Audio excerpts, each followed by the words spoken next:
திருக்குறள் சிந்தனை.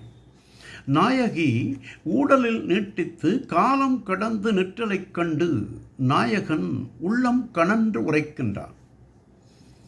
காதல் இன்பம் நுகர்தற்குரிய காதலர் இருவரும் கருத்தொருமித்து பருவம் கெடாமல் கலந்து துய்ப்பவர்களே நற்பேறு பெற்றவர்களாவர்.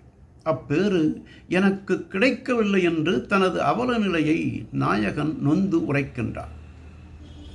மலரிலுள்ள தேனை பருவம் கண்டு வந்து வண்டு நுகர்தல் போல காதல் இன்பமும் காலம் கடவாமல் நுகர்தல் வேண்டும்.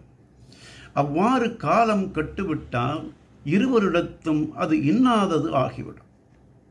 ஆகவே மலரை தொட்டெடுத்து முகர்ந்து பார்க்கும் வரையில் அதில் நிறமும் நினமும் நிலைத்து நிறைந்திருக்கும்.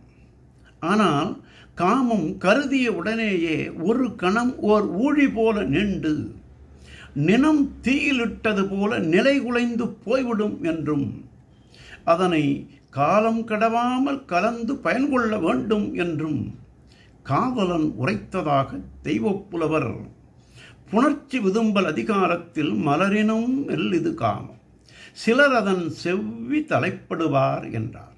நாளையும் சிந்திப்போம்.